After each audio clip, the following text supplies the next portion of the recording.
Oh, thankfully, good. I think it's preparing. New computer, so there's always something new.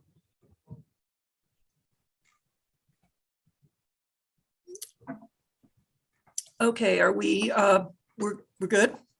We are good. Yes. Thank you for your patience.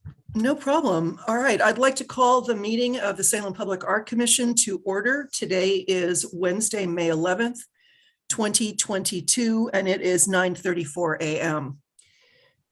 First on our agenda is introductions. I am Chris Darcy, Chair of the Commission. Spencer Emmerich, Commissioner. Susan Apak, Commissioner. Zach Hull, Commissioner. Paula Booth, Commissioner.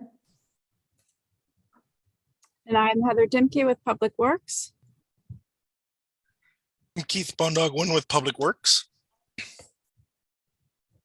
Good morning. Alan Dannon with Public Works Engineering. Thank you. First on the agenda is the approval. Oh, Heather, was any public comment submitted? No public comment this month. Great. We may be, I had a message from Carol Snyder, Chair of the Salem Parks Foundation, and she may be listening in on YouTube, but I will, I have a couple of points that she'll make during that part of the agenda, or I can make for her if she's not joining us live. I would like a motion to approve the consent agenda, the agenda for today, and the minutes of our April meeting.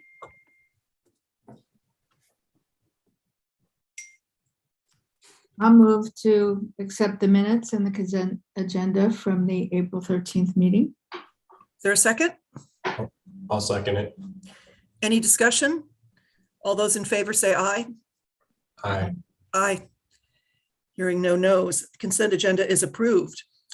First up on our discussion item list is the Public Works Operations Building. And Alan, are you going to tee this off? Sure, I'd be glad to. Just an update with where we are with the process. We kind of gave an update last month, and we were just in the throes of finishing up the award process. That is all complete now. So we have awarded contracts to Brad Rood for an exterior sculpture and Claire Burbridge for interior artwork in a couple locations adjacent to the lobby. So those contracts, one is signed, the other one's out for signature right now. And I think the main thing we wanted to just chat about briefly today, and Heather, feel free to chime in, is kind of planning for some engagement activities around the artist visits, which are currently tentatively planned for around Public Works Day, which is next month, June 17th. So I know there had been some discussion about whether there wanted to be some engagement activities to go along with that, along with their visit to Salem through the commission. A couple of things that we're going to be doing in advance of their visit. We've already kind of started the discussion of collaboration with the design team, especially the interior design folks, and Claire Burbridge on kind of making sure everything is complementary, and also planning to send out some input or kind of a survey to employees about things they think are important about Salem, or what's important to them about their work that can help inform both artists as they finalize their concepts. Anything you want to throw in there, Heather? Goodness, I think that's most of it. The only thing I'll add, so yeah, we haven't set a date yet, but it sounded like for the contract, we're looking at maybe 2 nights that both artists would come and be able to stay for 2 nights, but really it's 1 day that they're going to have time. And you mentioned they're going to probably be meeting with the design team for part of that to see the new site where the building is going in. So time will be somewhat limited when we have them, hoping to get them here together. So yeah, I know we had mentioned Public Works Day, which is June 17th, as one option, maybe that they could attend an event. The other options were the art fair later on in July, which is a little bit later, 15th through the 17th, I think, is that event. Alan actually mentioned that we have First Fridays, there's an art walk, and there's concerts in Riverfront. The next one of those, the first one unfortunately was canceled due to the rain last week, but the next one would be June 5th or June 3rd, a Friday. So a few different options. Again, time is somewhat limited, but we wanted to have that discussion today, I think, with the commissioners here. Maybe just a couple of thoughts.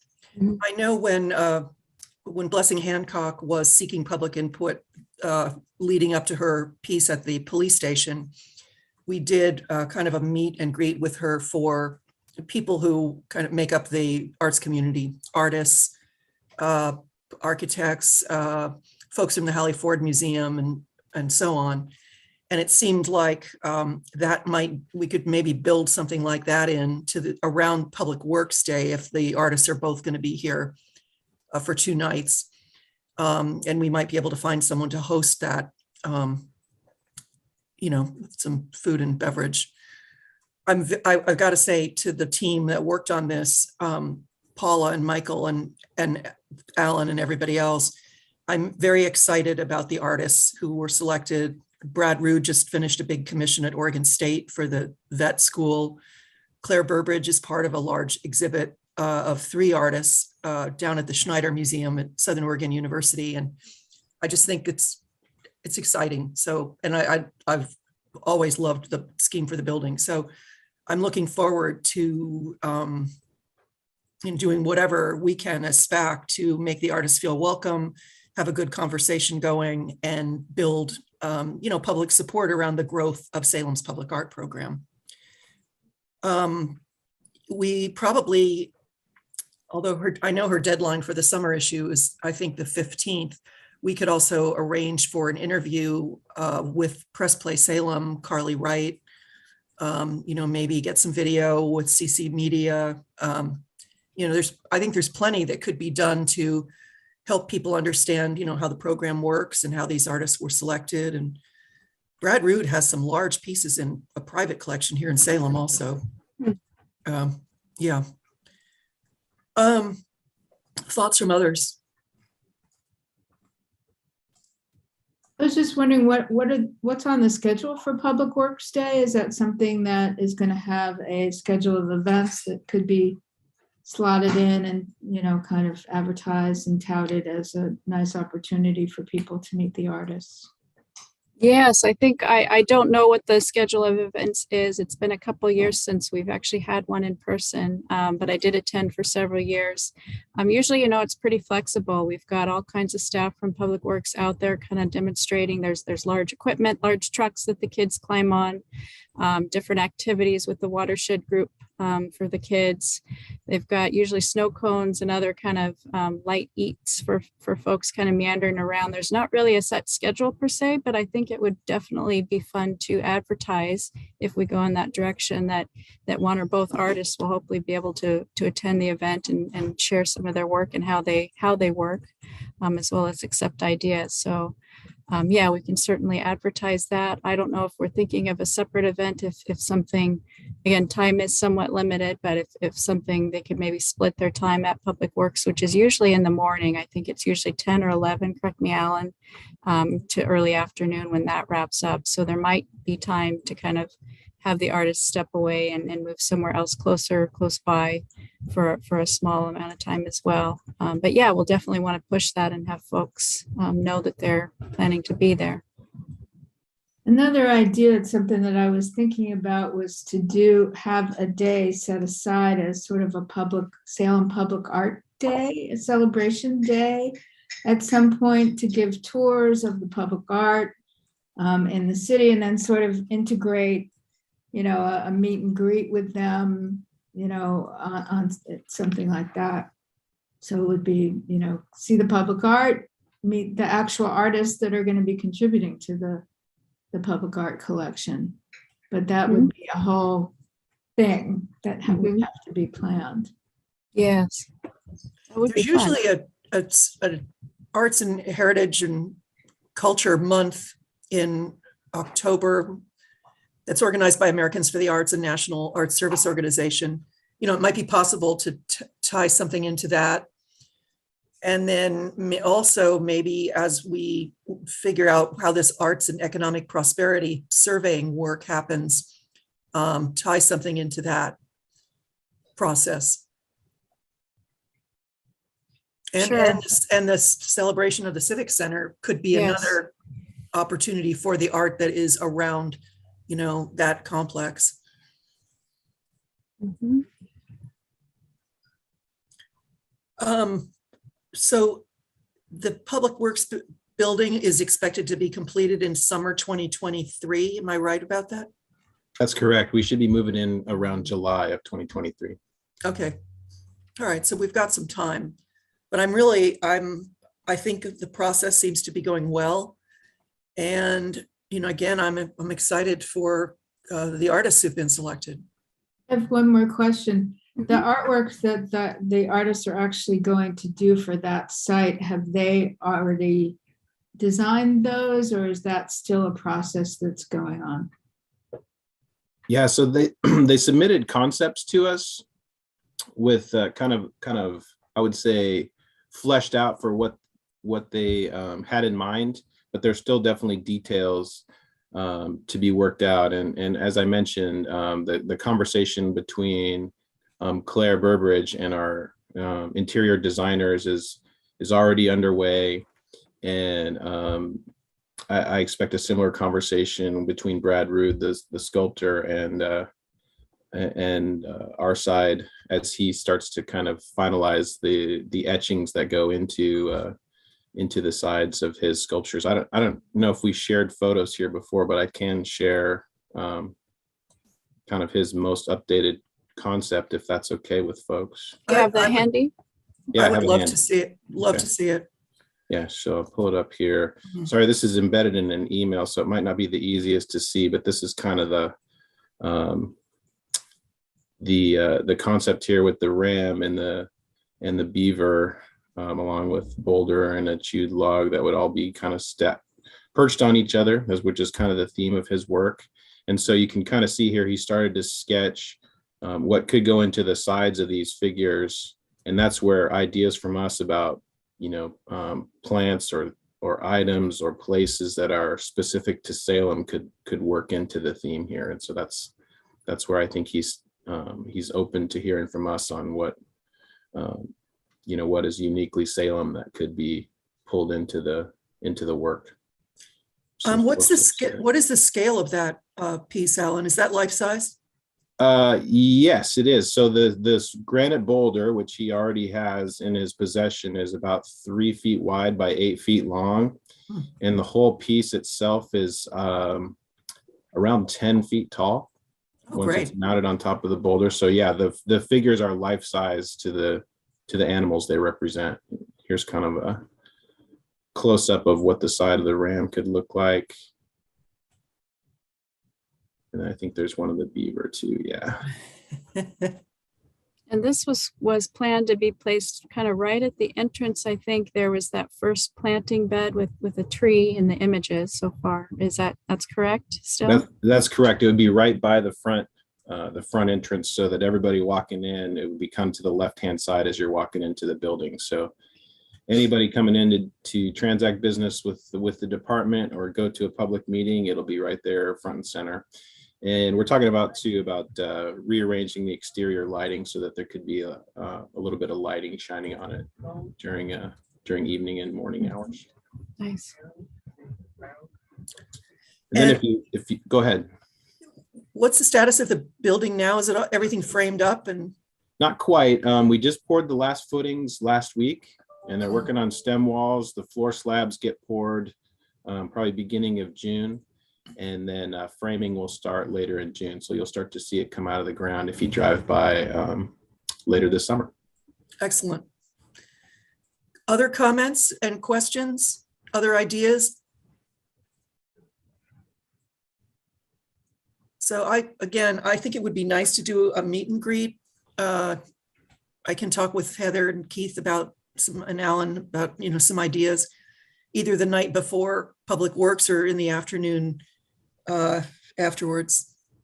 I think that sounds like a great idea. We can kind of put together an itinerary based on those two things and figure out where and exactly what time fits. But I thought that event with Blessing Hancock was successful. And so I think if we can replicate that in a nice setting just for folks to talk informally, that'd be really neat. Sure. And I did just want to echo your appreciation for Michael Hernandez and Paula Booth and their assistance in the process. It was really invaluable, and been through this, I guess, 3 times now, and just really appreciate the commission's support of this process and working with us to make these efforts successful. It's a big undertaking and unfamiliar for an engineer like myself, so I just have really appreciated being part of it. So thanks very much. Well, you're welcome. I mean, that's what SPAC is really all about. We're kind of like the deep rudder guiding things.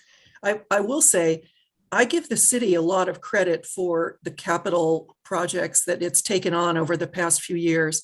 I happened to be stopped at the light by the police station, and the landscaping is growing in really nicely. The building's nice, the sculpture's out front.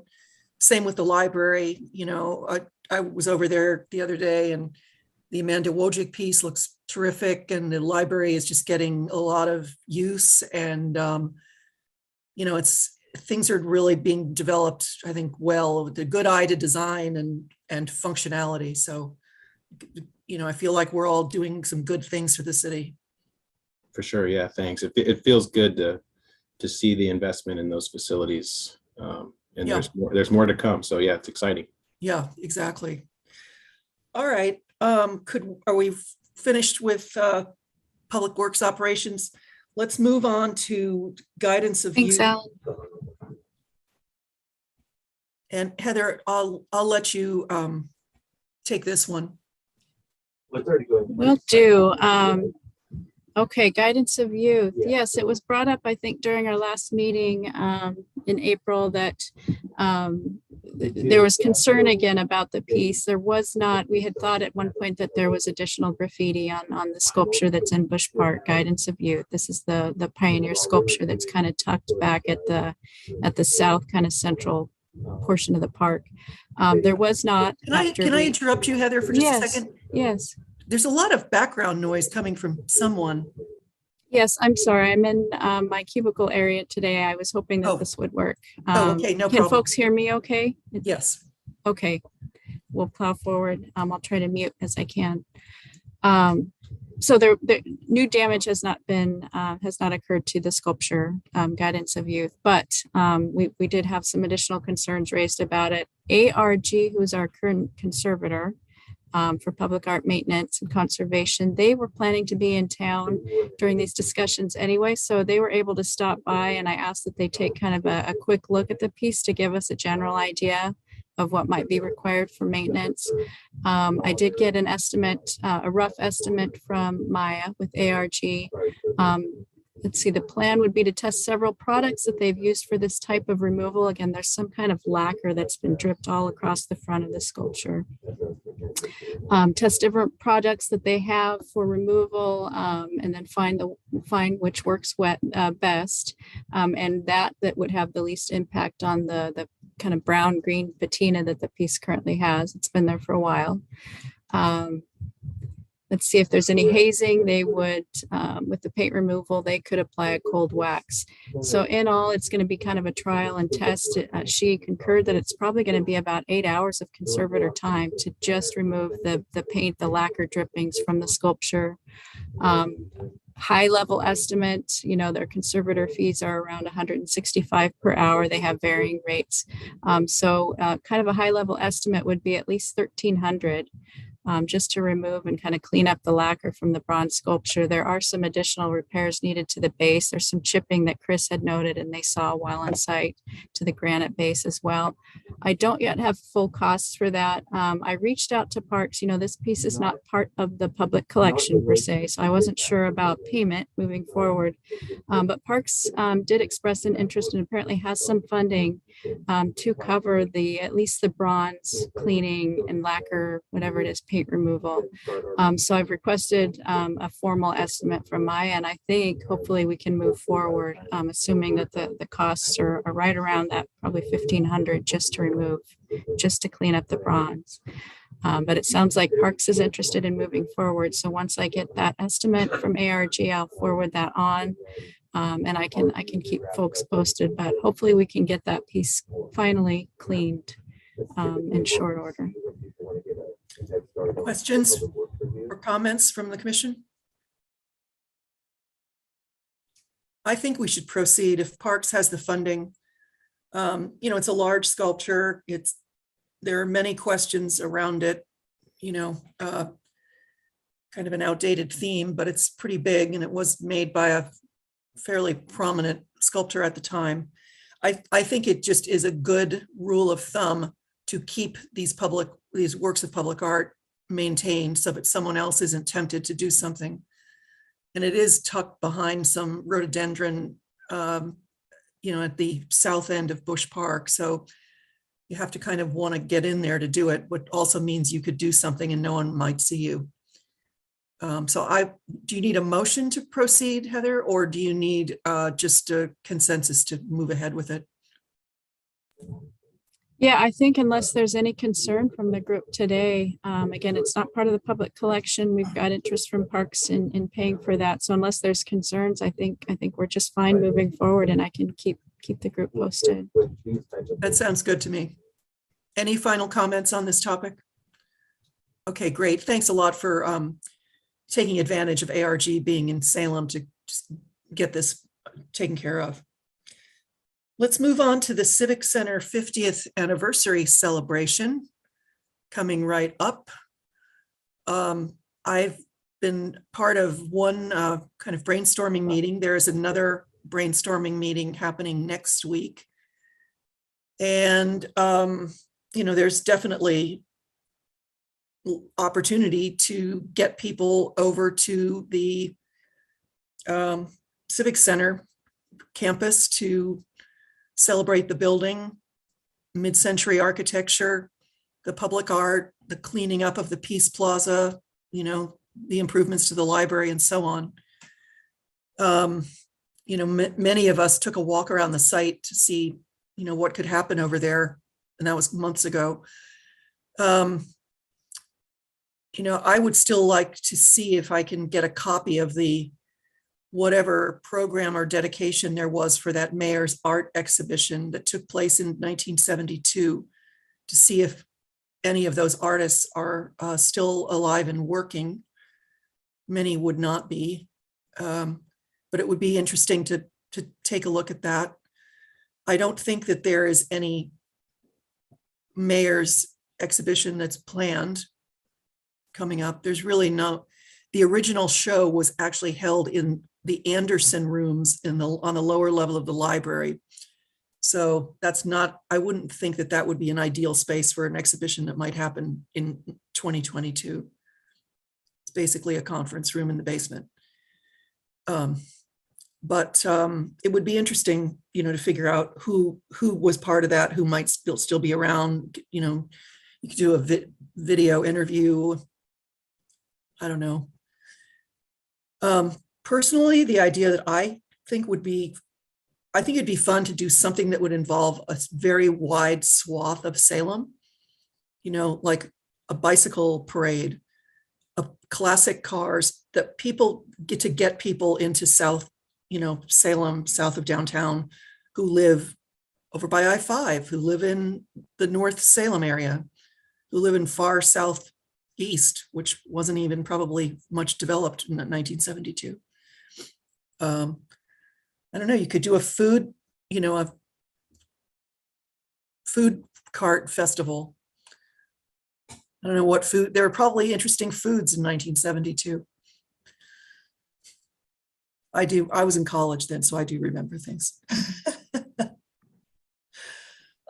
Anyway, what about other ideas that we could take back to this group? I did see online that I think they have music and other activities that are already in the works to be scheduled for that day on the plaza? I didn't know exactly what it was, but I don't remember where I saw it, but I think I might have seen it on Facebook. So I'm wondering what their schedule is there and what they have planned. But I was also curious, I walked around a couple weeks ago and saw, the piece that's on the wall with the kind of pieces that are sort of skewed on the wall. And then there are different countries, I think, that are represented or. Oh, you're talking about the Peace Plaza. Mhm. At the Peace Plaza, sorry. Yes. And I think you were saying maybe to see if the artists are still around that were involved in that, but even just to know, I was just sort of curious the history of how it was decided that would be there. It seemed like there were a lot of people involved and a lot of contribution from the community, and just what is the history of that, similar to the globe. I know that there's a whole story about that. I'm wondering are there stories that go along with the artworks that are at the Peace Plaza, and that maybe there could be, some kind of a short talk, in front of the piece, describing it, scheduled during the day, or a little tour of the artworks that are there. The people behind the Peace Plaza are very much around. They're neighbors of mine. Peter Burgell and Alice Phelan are part of the leadership group there. I could definitely reach out to them and get, the story. I mean, they're very interesting people. And yeah, I think that would be great. We could actually making a short video with them that could be shared with people, or preserved over time might be good.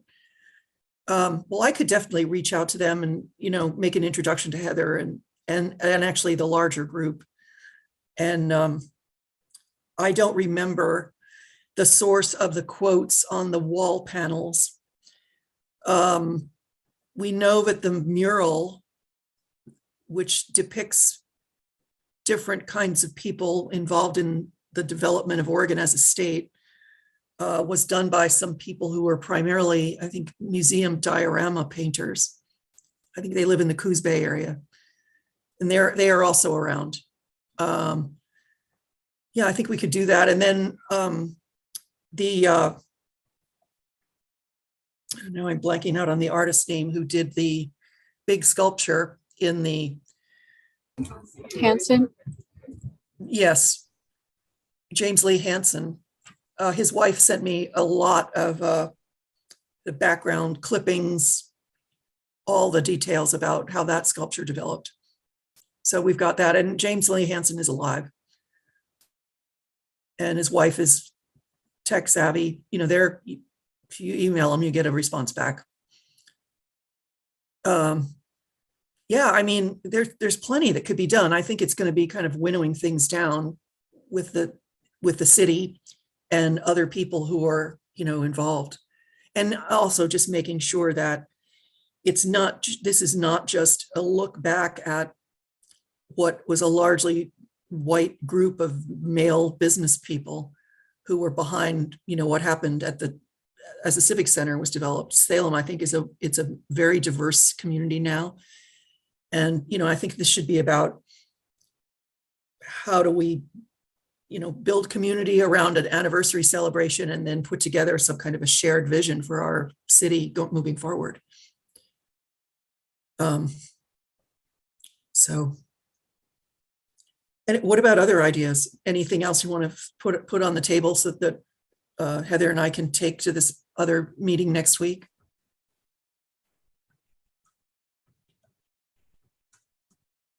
I can share that I had not yet heard that there was music planned, and there very well could be. I don't think we've put together complete run of show just yet. There's actually another internal meeting this afternoon. There's been a couple, and unfortunately I missed the last one.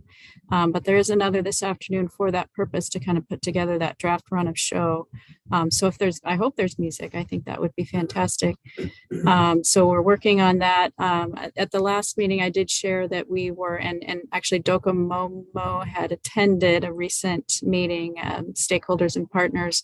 Apparently they've been unable to kind of reconnect with Docomomo since then. So I'm not sure. They had hoped to do some videos of the Civic Center campus.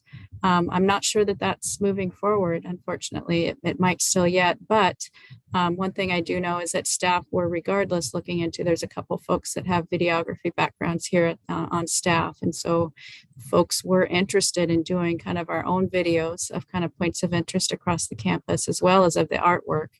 And in fact, as you mentioned, kind of talking about some of the different pieces, the Hanson is the piece that we do seem to have the most information background on. Thank you, Chris, for getting that. So if there was people from this group, or if you have other ideas, like you mentioned, Mr. Hanson, maybe that could be done via Zoom or virtually. I think it would be fun, not to just have people on video, but to kind of introduce folks as what they're thinking, and then have that voice, have that background be described kind of as part of the promotions for the Civic Center event, for whatever else they have planned.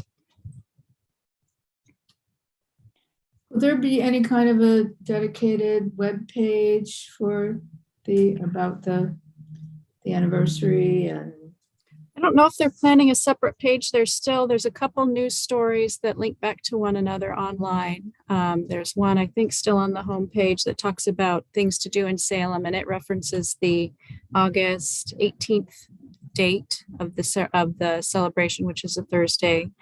They're still collecting, and they've been for some time trying to collect memories from the community of what you were doing in 1972. Where were you? And I'm not sure exactly what they're doing with that, but they're compiling that information. I know they've done some social media, so they're going to continue to advertise. I think there's a kind of a separate staff committee that's kind of planning the events. So I know there'll be more coming. I'm not sure about a separate web page, but maybe as we get closer, and we can bring that up this afternoon. if there's anything that's shareable on social media, if you could send that to me, I can post it on our neighborhood association page, and then share it to the city, Irma Dowd. Maybe she can share it with all Right. of the neighborhood associations. Yeah, great idea. I know they have already shared a few things, so I'll reach back out to the communications folks. I know that Thank you. there were several Facebook and Instagram posts that the city put up, over a period of time, asking for community participation, Hmm. memories, photos, stuff like that. I didn't see that. Yeah.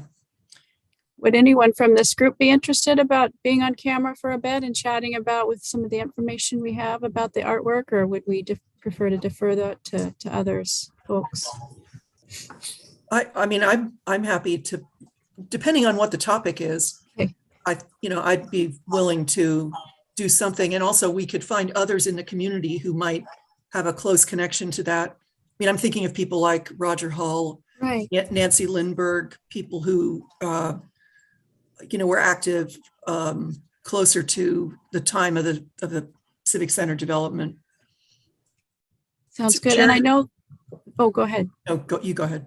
I just was going to confirm that I know that city manager's office had reached out to some folks that were part of, or are part of, that Peace Plaza kind of core group that previously planned efforts in the plaza. So I know they're part of the conversations. Not sure if they've been able to attend any of the discussions. Okay. I do know them pretty well, so if someone needs to make an introduction to them, I'm happy to help with that.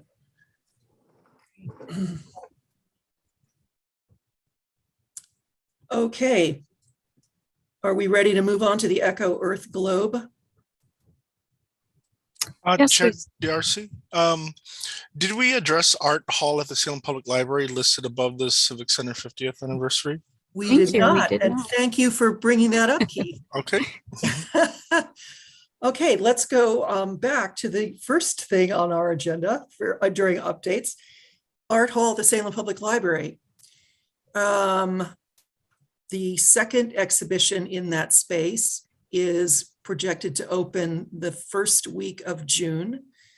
It will be a show by documentary photographer Diane Beals, Beals, who is, she has a very interesting life story. She just sent me her bio this week. She grew up on a farm in Silverton, graduated from high school. She worked in the local grocery store, Roth's, and after maybe quite a few years, she felt herself like physically losing strength because she must have been lifting boxes and working in a refrigerated space.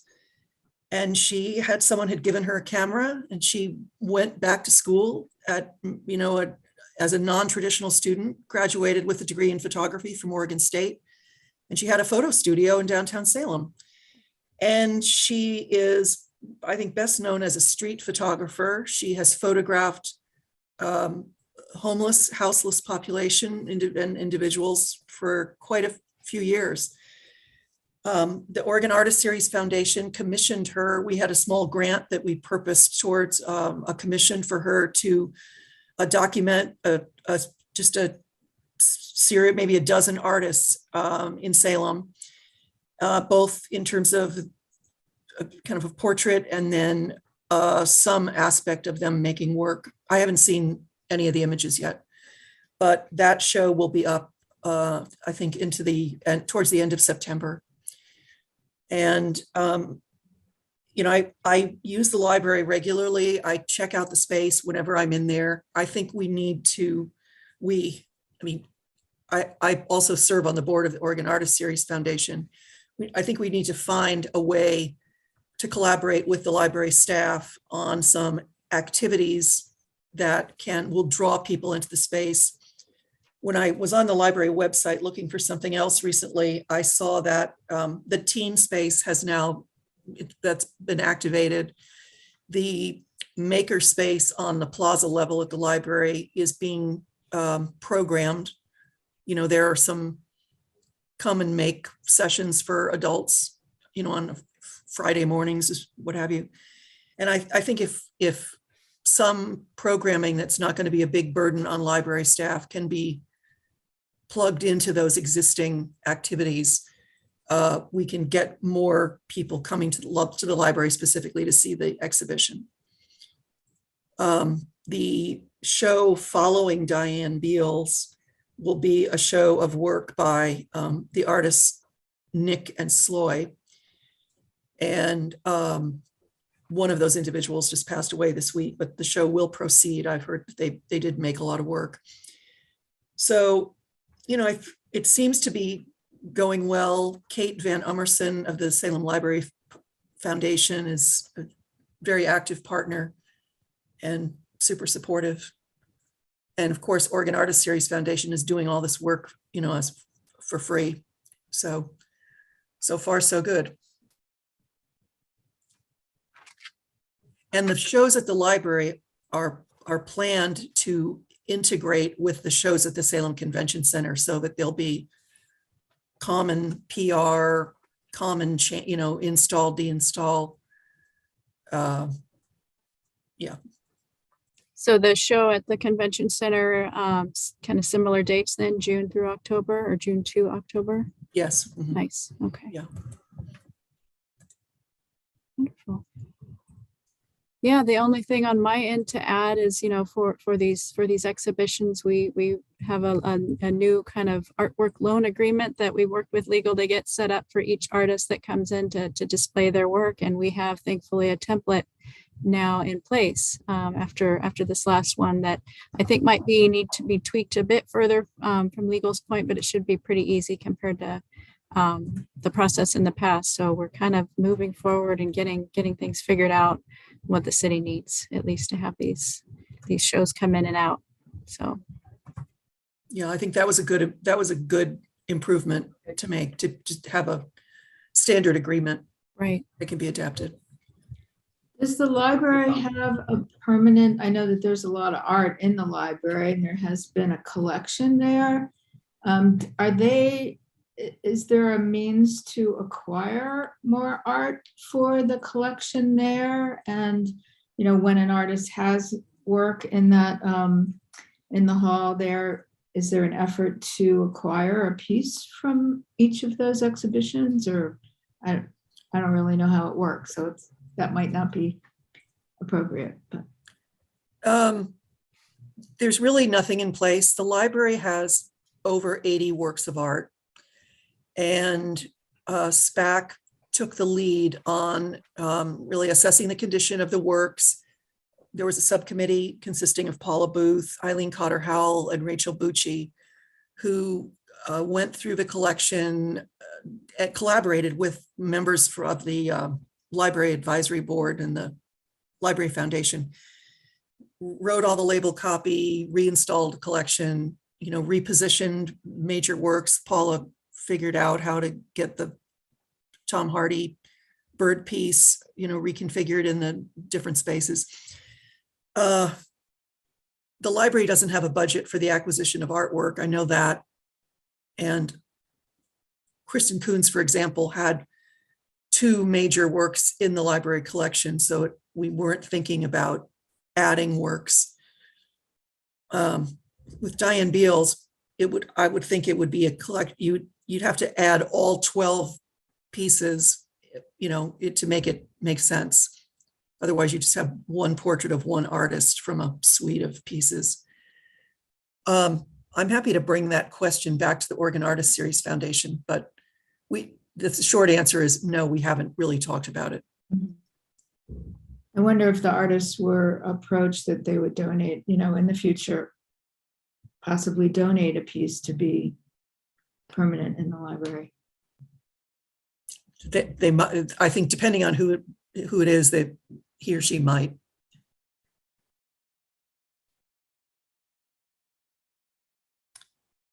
Okay, anything else on the art hall? All right. Let's move on to the Echo Earth Globe. Just a quick suggestion. Chris Snyder's joined us from the Cultural Tourism Board. I don't know if you need to step back out shortly, so I don't, we might move to, you're good? Okay, perfect. Just making sure. Oh, okay, because I'm happy to move things around on the agenda. And I think the Echo Earth will be quick. The process to have the Echo Earth Globe designated a local historic resource is moving along. There's good support from Kimberly Fitzgerald, Preservation Officer, and then the City's Landmarks Commission, very supportive group. The next phase of the process is a public hearing at City Council on June 13th. And I'm not sure exactly what is involved with that, but whatever is needed, I think we'll make sure that happens. Whether that's public testimony, any more written testimony, whether we want to get some, letters of endorsement from people in the community. Do you know more about that, Heather? I haven't yet spoken again with Kimberly and folks over there about if there's something else that might be needed from us. So that's a great question. I'll reach out again and just get kind of a feel for that. Given that this is going to be at City Council, I think we might very well, there's quite a public notification process associated with these. So we might very well have some testimony and some comments from folks that write in, but kind of yet to be seen at this point. I plan to be at that meeting June 13th as well. I know Carol Snyder from the Salem Parks Foundation did reach out to me. They are moving along with fundraising for the Echo Globe restoration. I don't have an update. I did receive an appeal letter, and I sent them a contribution to, for the restoration campaign. So I hope that if any of you get a piece of direct mail, that you'll send a donation in any amount, because I think numbers of people supporting the project are, that's important, as well as the dollar amounts. The Parks Foundation does a take a walk in the park day. It was scheduled for last weekend, I think. The weather was very bad. They postponed it. It's now going to take place the first week of June, and they will be giving out, they've ordered a whole bunch of rubber balls that are the globe, like the Earth, and they'll give them out to people who complete this 2-mile walk. They are also planning to have a booth at the World Beat Festival, which I think is solstice weekend. And they are trying to get volunteers to help staff the booth, which is, I think, the thing that the World Beat goes Friday night, Saturday, and Sunday. I'm not positive of that, but I'm pretty sure. So if people might be interested in taking a shift at that booth to talk about, why the Echo Earth Ball is important, you could let me or Heather know, and we can pass the information on to the Parks Foundation. It's a great festival, might be fun, and yeah. What are the dates of that, Chris? I think it's the weekend of summer solstice, so that'd be around the 21st. I think they're planning to also be in attendance at the art fair as well. And there's mention of Public Works Day as well, maybe. And if not, then we can share some information. Yeah, exactly. I've heard that Public Works Day is going to take place. Yes. And then the World Beat Festival, let's see here. Just checking that real quick. Friday night, June 24th, and then all day Saturday and Sunday on the 25th and 26th. Thank you.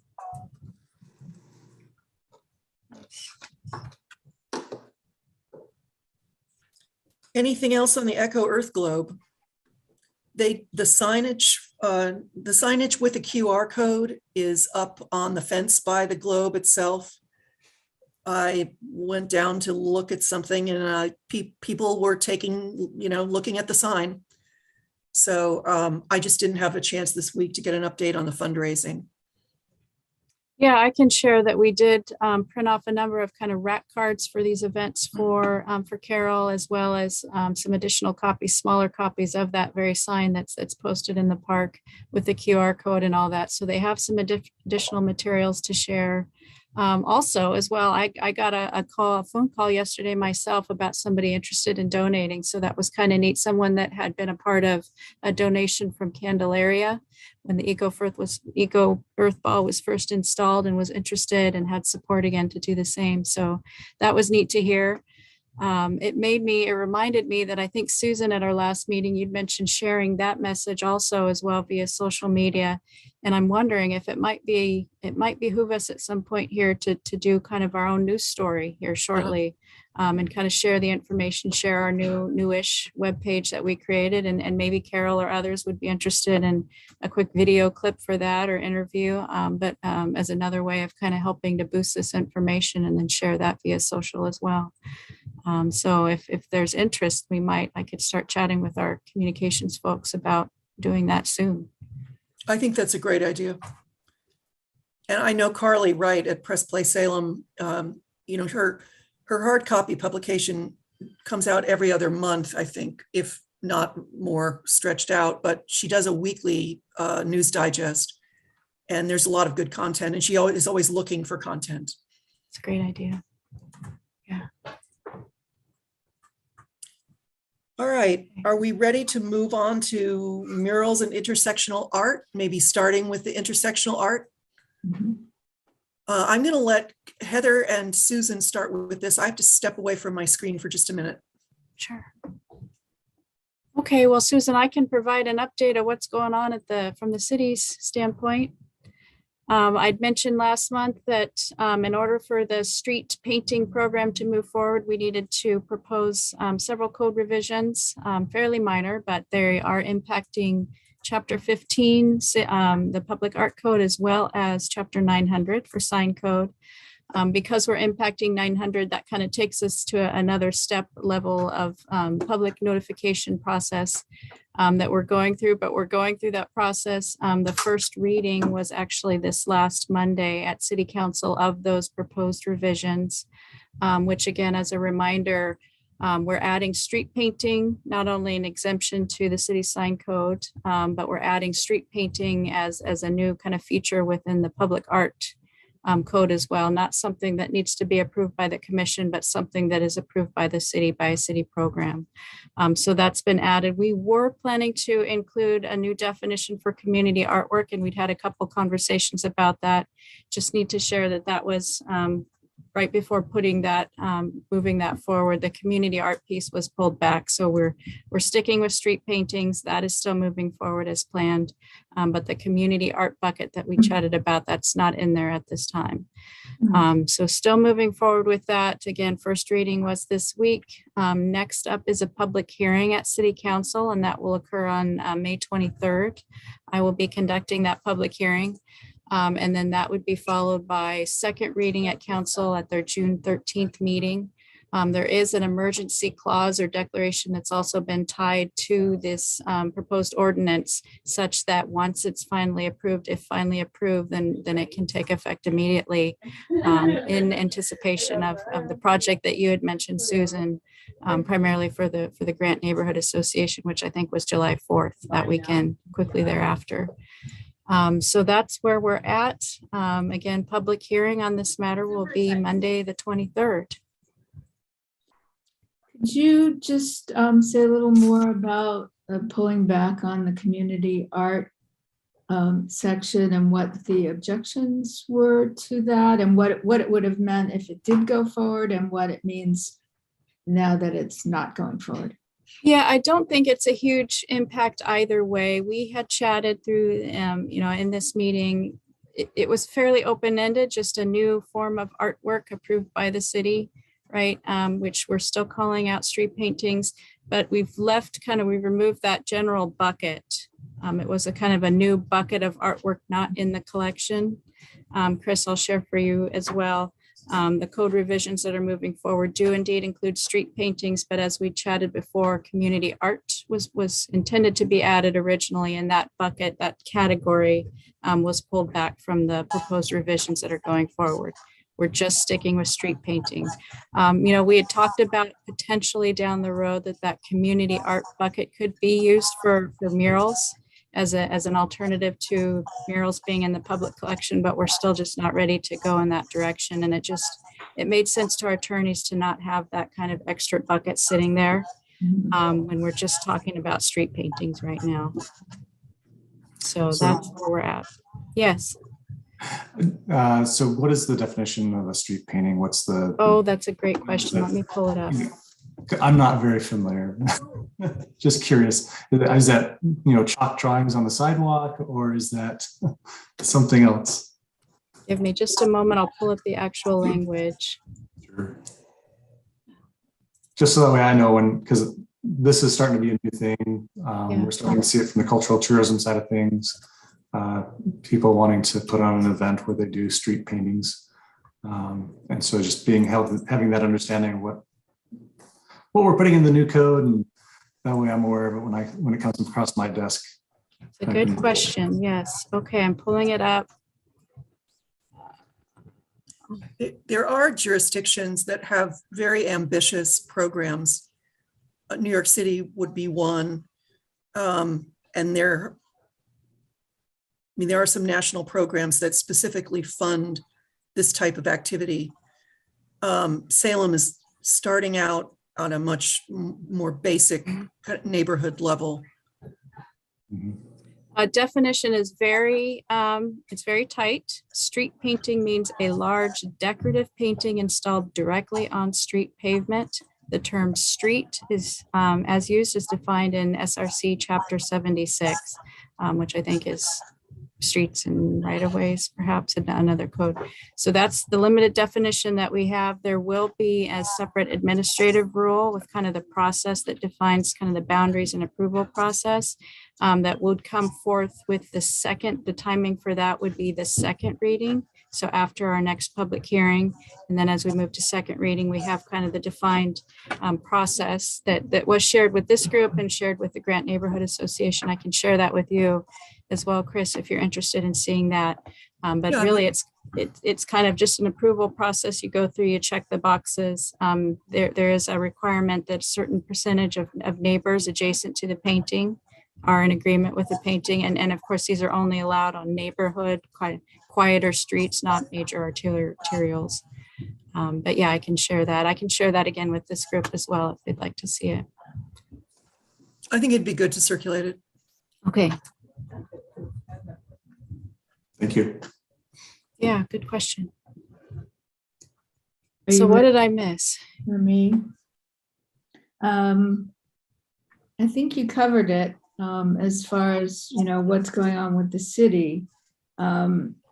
If you want me to segue what's going on with the grant neighborhood, this whole thing came about because a neighbor came to our grant neighborhood association and proposed doing this street mural in an intersection at Belmont and Cottage, and a letter was written to the city, and it started this whole process in motion of an official street painting program. And we're really excited to see that ongoing. And we know that there are, I became part of the small committee. We have a small committee of neighbors who live in that area. And we've been proceeding with the understanding that this is all going to be approved and that we have a tentative date of painting it on July 4th weekend, starting on the 2nd, and probably going all the way through the 4th with some kind of a celebration, a street fair on the 4th, we're hoping. And we did present 4 designs to our neighborhood association on May 5th. And I can bring up what those designs look like. And it's just to tell you that the committee is 4 of us, actually 5 of us, including a mural artist who's painted murals at the Broadway Coffee. If you go up to the 2nd floor there's an entire wall, really, really nicely done, depicting sort of the history of coffee a little bit. And she happens to live in the neighborhood, so we're really lucky to have her. We also have an 11-year-old who's a grant school student, who's the daughter of the grant school teacher who originally proposed the idea. So we had, and we sort of came, I can pull up my screen here. It's just let me share the screen, get this up first. Oops. Let's see. I'm losing things here. Bear with me for a second. Share screen. Desktop. Share. Okay, here we go. It's just There they are. yeah. But too big. So these are the sort of 4 designs kind of, smushed together here, but we've got, we had little written descriptions of the inspiration. The one on the top right is marigold, and it's just, a floral kind of representation of bringing brightness to the neighborhood. The one on the top left is the cherry blossoms, reminiscent of what's at the cherry blossoms at the Capitol. The bottom left is more about, we're very in close proximity to Mill Creek. So that was the inspiration for that one with the water. And then the bottom right was just, bright color, bringing some brightness to the neighborhood. And these are superimposed on Google Earth images of the actual intersection. Oh, wow. We have, I think I'll stop sharing now. Does anyone have any questions about or need me to leave this up there? I know when I sat in on the neighborhood meeting, voting was starting. Has the voting been completed on the selection of the final design? One of the committee members was in charge of, she created a Google poll, and we also had a procedure where we had an in-person meeting. It was our first in-person meeting, and we had little stars to put up on prints of each design. I did reach out to her to find out how it was going, but I did not hear back yet. So I think the last I heard after the meeting, the one, I think it was the Mill Creek one, but don't hold me to that. I'm not sure. We will, as a committee, need to decide, what's the most practical one too. That's the one that has the most colors in it. So we are in talks with, we've contacted Miller Paint, and they have agreed on Lancaster, they've agreed to be a sponsor, but we don't know exactly what that means, how much paint they will be donating. And once we get decide on the final design, we will be able to kind of go to them and find out how much they will be donating, and also to see how much more we might need to raise from maybe local businesses, possibly get some donation from the neighborhood association, and because we will need some other funds to move forward. And then you might not know the answer to this, but would the city power wash the intersection, or would you expect your community group to have to do all the prep work? That's an interesting question. It was not talked about. We were just talking about, sweeping it and cleaning it. We weren't really going to power wash it, but it probably would be a good idea to do that. I would think so. Yeah. Who would we approach about that? Yeah, the only thing I would think, just off the top of my head, coming from stormwater, I don't know if we generally power wash into the catch basins there. That would cause quite of a stir. So we need to chat with folks. I'd be curious if they did that in Portland. This will be a new process for us. So, but yeah, we would need some kind of inserts in the catch basins to protect the sediment, any remaining sediment and debris, or what else might flow in there. But yeah, certainly, I think sweeping it for sure, right? And we are planning, we understand it's going to need some kind of a primer, like a white, primer to start with. I don't know if that would be enough to just seal in the dirt, That's a very good question. Yeah. Yeah. We haven't quite gotten to the actual, procedure of doing it yet. But I think that's coming up soon because we need to get that moving.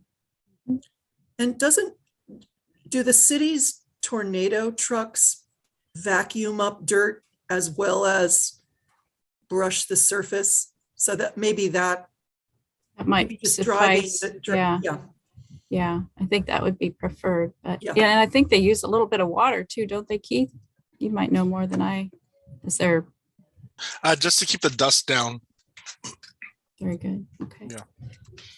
Yeah, maybe we could arrange for, the street. I know that there's now a street cleaning schedule, but maybe we can kind of take a look at that and see if that intersection would get cleaned, close to the July 4th. Those trucks are really effective. Yeah. I love it when they come past my house. Yeah. That's a great suggestion, Chris. Thanks. Paula? Oh, she was just waving to a family Sorry, member. somebody just walked by and waved at me. All right. Well, I'm excited for this to happen because I hope it will seed some ideas coming from other neighborhoods. And Susan suggested to me over the weekend that some folks in the Englewood neighborhood might also be thinking about a project. So another good location. All right, let's move on to the Salem Community Improvement Bond. Yes. Can you all see the shared screen? Yes. Yes. Well, thank you, Chair D'Arcy. The Salem Community Improvement Bond proposal recommends a $300 million investment into our community's infrastructure.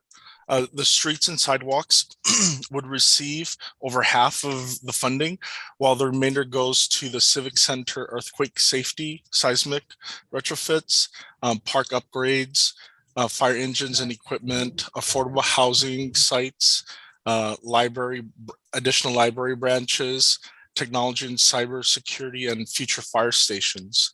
Now, some of the projects in the Civic Center mainly, and future fire stations and possibly the library branches will include a public art component.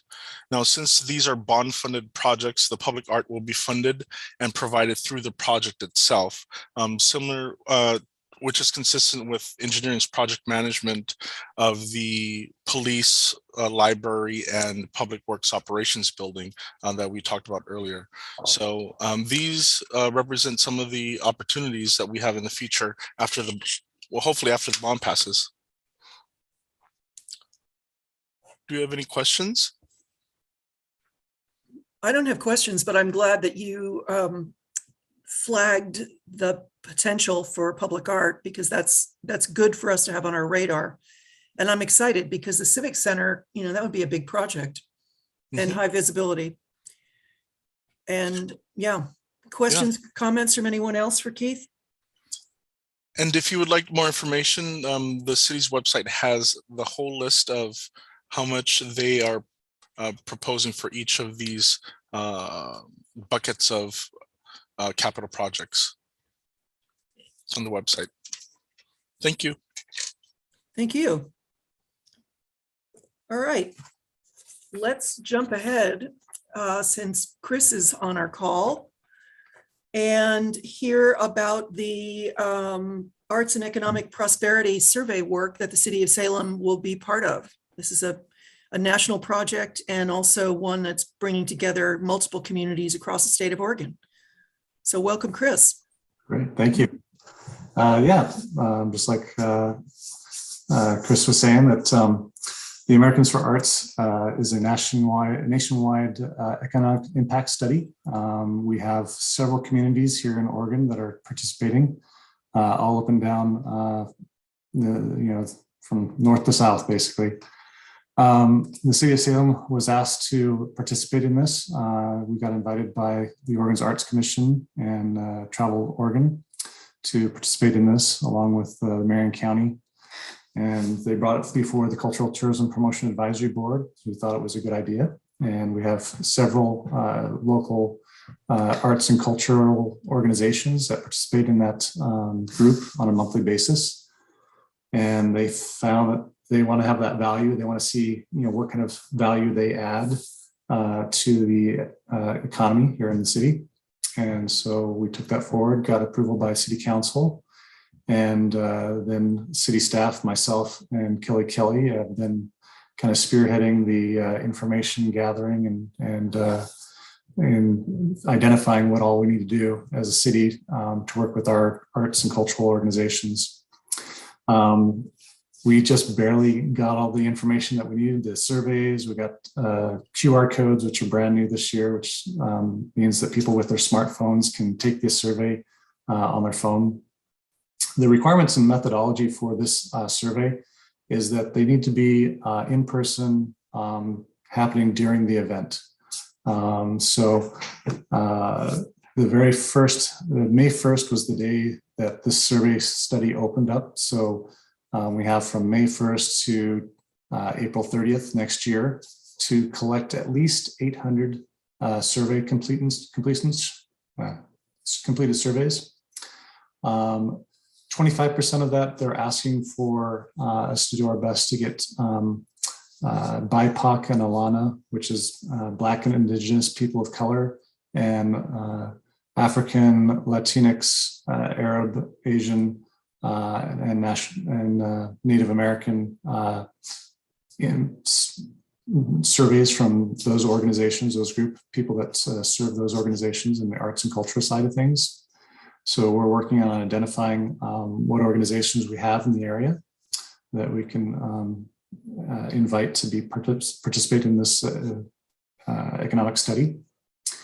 Currently, we're looking at, we have 9 facility operators that facilitate or operate on an annual basis arts and cultural type locations. Those include Bush House, Deepwood, Riverfront Carousel, AC Gilbert's, Willamette Heritage Center, the Willamette Arts Center, and Hallie Ford Museum of Art, as well as Elsinore Theater. And we have connections with the productions companies here in the area that use the Grand Theater. So we're looking at performing arts and art exhibits and those kind of things to provide the surveys to, so that way they can get that information to us. This last weekend, we actually went to the Sheep de Chal at Willamette Heritage Center. It's a free event that took place on Saturday from 10 to 4 p.m. And there were two city staff, myself and Kelly, and then we had a volunteer from the Cultural Tourism Promotion Advisory Board that helped collect surveys. So we did in-person surveys with paper. We collected 23 paper surveys in 2 hours, and we had given 5 or 6 people had used their QR code, took a snapshot of the QR code, and we're going to submit via that methodology. And so for the first event, that's pretty good. To get to that 800 number, it sounds like a daunting number, and it kind of is, but it isn't. If we have 16 major events throughout the year, we just need to collect 5 or 50 surveys from each of those 16. If we have 32, then we only need 25 questionnaires completed. So we got started on that. We also worked with Salem Art Association. They had a public exhibit that opened up on Friday night, and they collected 3 paper surveys, and I think they had 1 or 2 that they used the QR code for. And we'll be receiving bi-monthly, or every 2 months, we'll receive a report back from the American for Arts on the number of surveys that have been collected that they've received, basically. So we hope to get a better number on those QR coded submitted surveys. But so far, and we're looking at getting our established nonprofit organizations the surveys, so they have those on hand for just general public that come through their facility to be able to participate on that aspect. So the main priority is events that take place, and then the others are, cultural facilities, locations that people come to, and we're looking at collecting, at least 25, throughout the year, maybe 50 as a maximum. So anywhere between 25 and 50. Question. So Yes. you are surveying patrons attending cultural events. Yes. What questions are being asked on that survey? I'm just curious. Sure. I can actually pull up an example, the actual survey questions, and share my picture on that.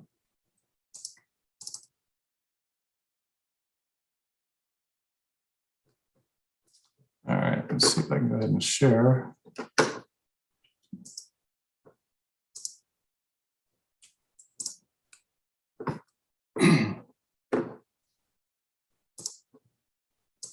Is everyone able to see the question? All right. So it's just a front and back. I think it's 13 pages or 13 questions. So in general, how many people are in your group? So are you with how many adults, 18 or older? So we're identifying how many people there are. It's per group, one survey per group, and then we're asking about what kind of money they're planning on spending while they're there at that event, and just ballpark whatever you think you'd be spending. So was it a free admissions, tickets, membership, anything to attend? The Sheep de Chal is a free event. Organizations that do charge admissions for some of their events. So that's perfectly fine. They want to have a nice mix of paid admissions as well as free admissions. So throughout the year. Food and drink, while attending the activity, before or after, what you're planning, going to a local restaurant, that kind of stuff.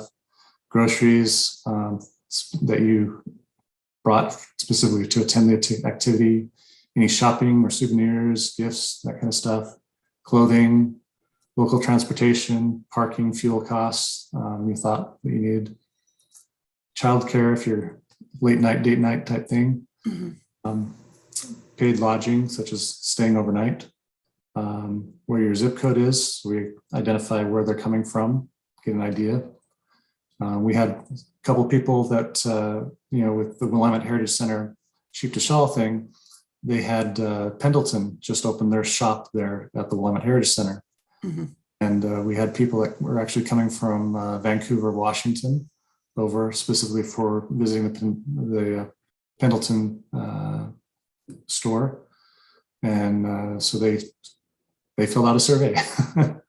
So it was kind of interesting to see we had quite a few people that were from out of town. And then there were some that were from in town, local residents that hadn't been there before and it was first time. So it was a nice little introduction for them. Identifying if they're a resident or not. If today's arts or cultural activities was not available in Salem, would they have traveled somewhere else to go to it? So we're trying to identify, did they come specifically for this event? And if so, would they have gone to a different location if it wasn't held here? Asking if it's your first time attending or not. How many nights you're staying or not. Then number 8 is kind of like 4 questions in one, getting and gauging, how familiar they are with the community, a sense of activity for the venue, and then economic questions about their salaries and ranges, household income, any age range in the groups, yourself, high school, graduate, master's degree, what kind of level of education they have, whether or not they have any disabilities, and then any ethnic identifications that they want to provide. So that's it. Great. Thank you for sharing that. We found that it typically takes maybe 2 minutes or so for them to fill it out. So we had a pretty positive response. Most of the people that I talked to and asked were interested in contributing to this economic survey. So there's only 1 or 2 people that said, no, not interested, and that's fine.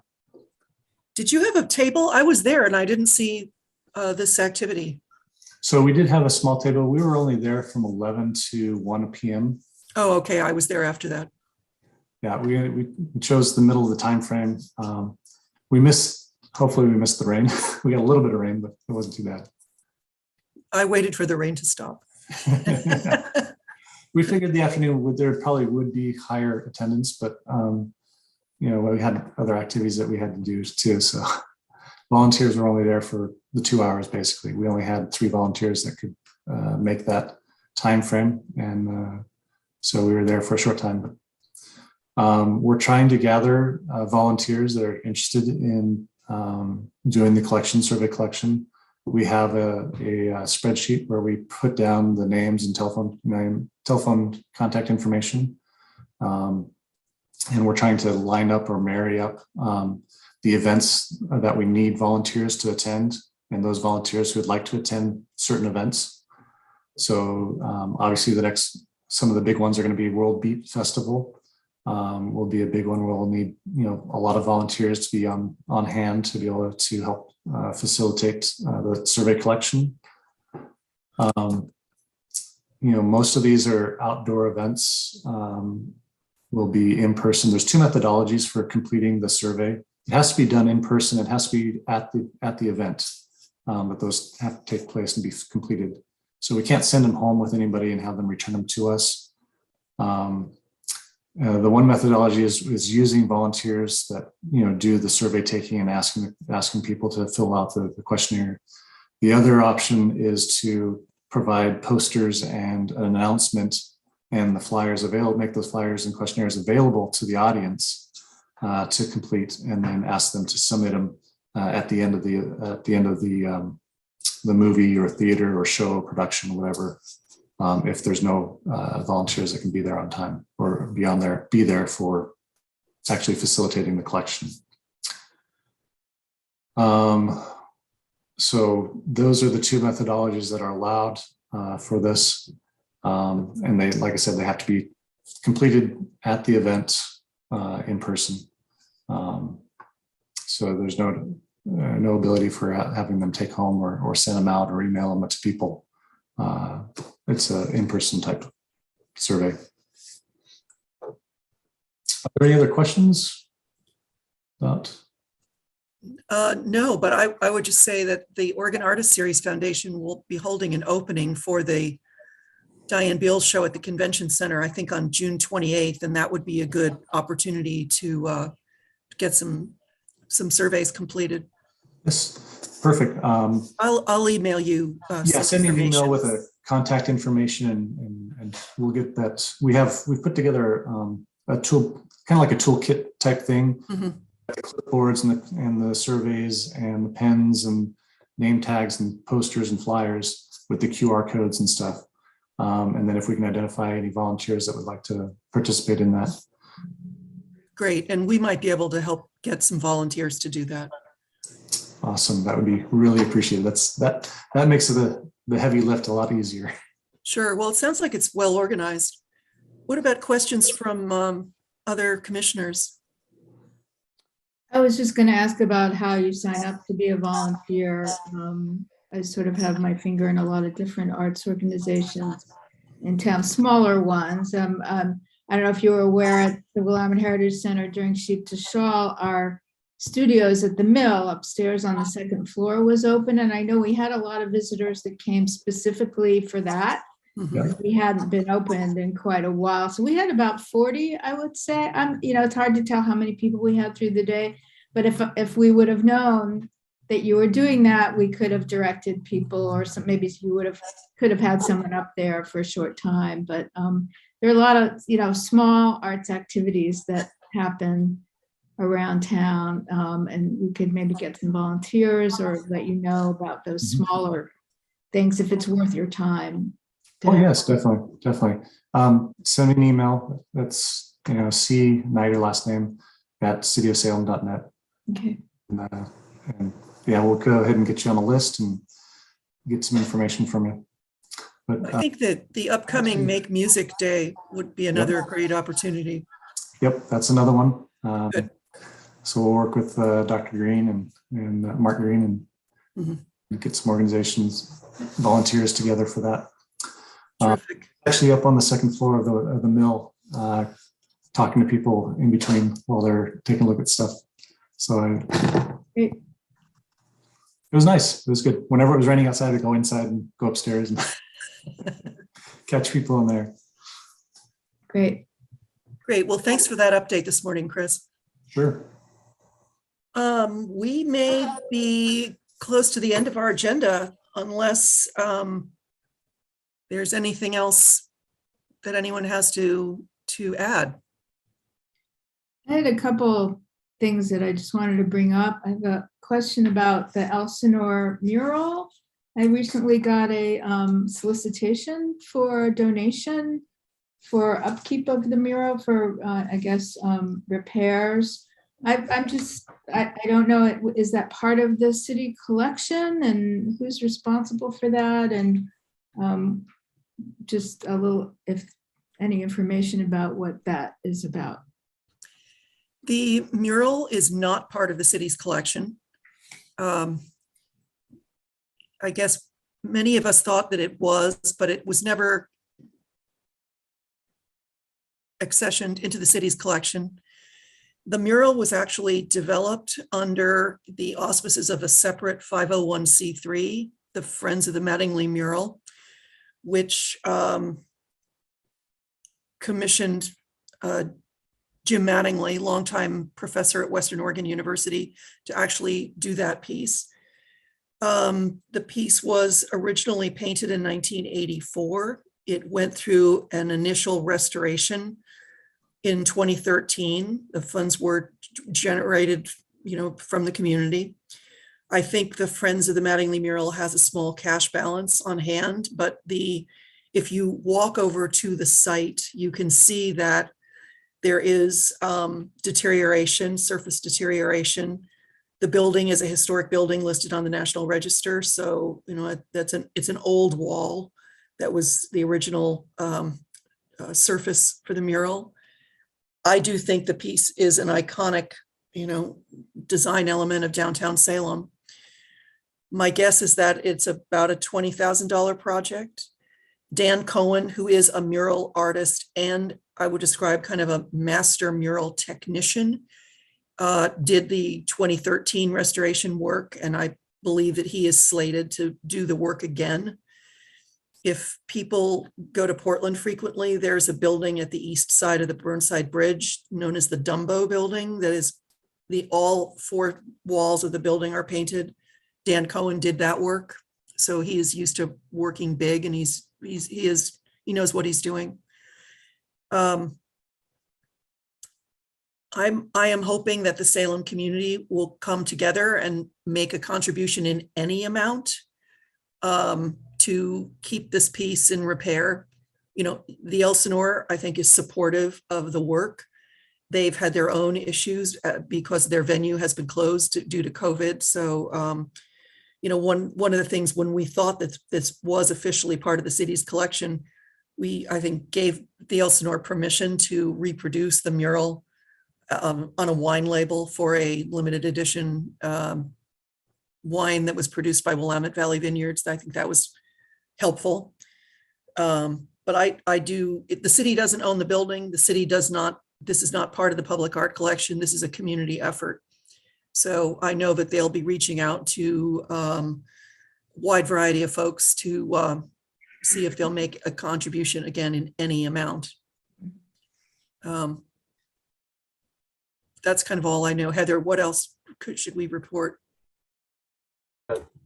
I think you covered it. Yeah, we never did find any. There was another group, Mid-Willamette Valley Arts Council or something, that had helped initially with the install that then since has disbanded. So yeah, we did some digging into it, about a couple of years ago now, and determined that yes, this piece had never been officially accessioned. So it is private. Thank you. Just one other quick thing. Heather was nice enough to leave some of these pamphlets for me to pick up, and I've had them I will be having them at neighborhood association events, and I had a whole slew of them at the open studios, and they got scooped up. So I was just wondering, firstly, can we get them to the neighborhood associations to hand out at their meetings? And secondly, is there any effort or future plan to update this brochure with any of the new pieces that are going to be coming up, and just maybe the short, I don't want to extend the meeting or anything, just the short history of this brochure and how it came about.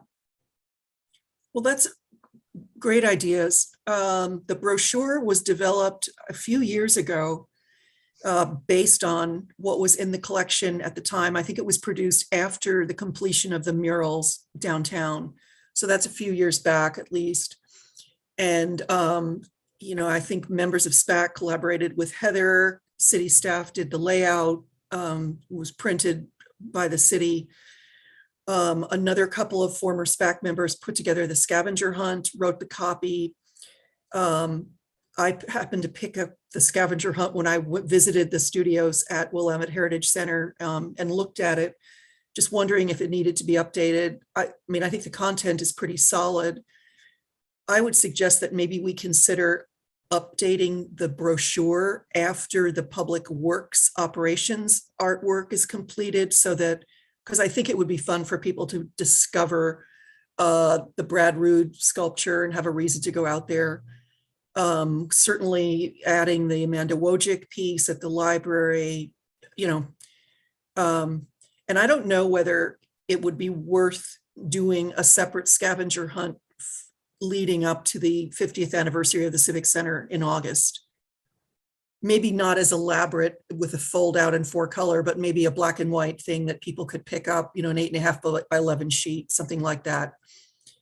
Yeah, I mean, good ideas.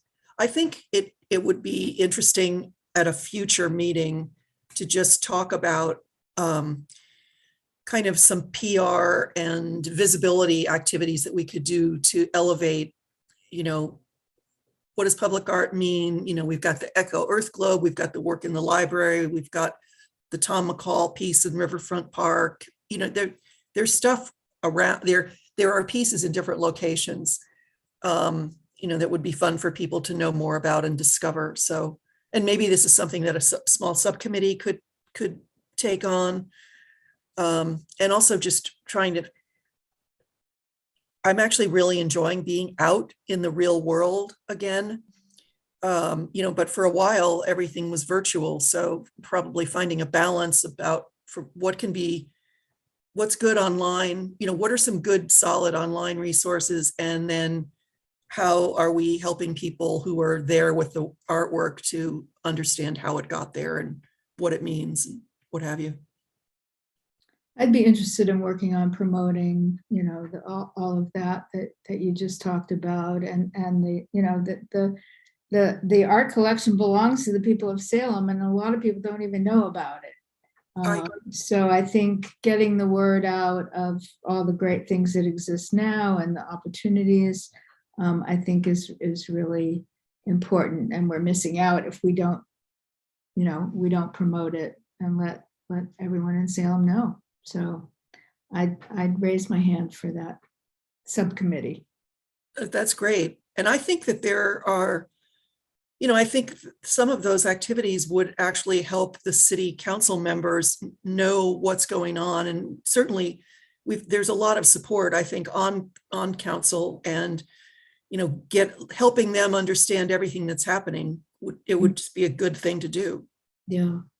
Well, I think that the arts, one reason why we moved to Salem was because of the diversity of all the arts going on and the richness. So I think it's really important, even for the realtors, to promote that as well. If they had some kind of a, something to focus on and direct people to, I think it would be good on a lot of levels. Mm-hmm.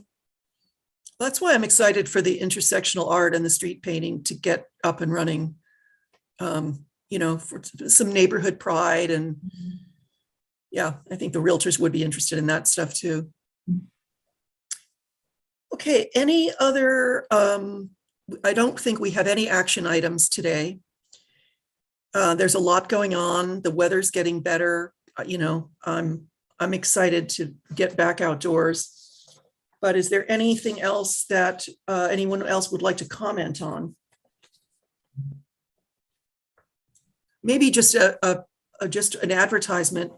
My neighbor, April Waters, who is a prominent artist living and working in Salem, has a show opening up at the Hallie Ford Museum of Art. It may have already opened this week, but she was a fellow in Antarctica and did some just amazing large paintings from her travels there. And so good reason to go down to the Hallie Ford Museum of Art and take a look. It's always free on Tuesdays, and it is free parking on Saturdays. So good reasons to get out and see it. I've heard that she, in one of the gallery spaces, the room is fairly small. Her paintings are large, so it's a very immersive experience. Sounds really fun. Yeah, they actually opened up on May 7th. Yes. For that exhibit. Yes, and there's going to be a public kind of opening later in June. So good reason to get out and experience that. All right, any other comments for the good of the order? All right, thank you all, and good meeting this morning. Thank you, everyone. Bye, everyone. Thank you. What time shall we adjourn officially? We shall adjourn at 11:08. Thank you very much for keeping us on the Keeping us straight straight and here. narrow here. Anytime. Thank you. Thank you. Bye-bye.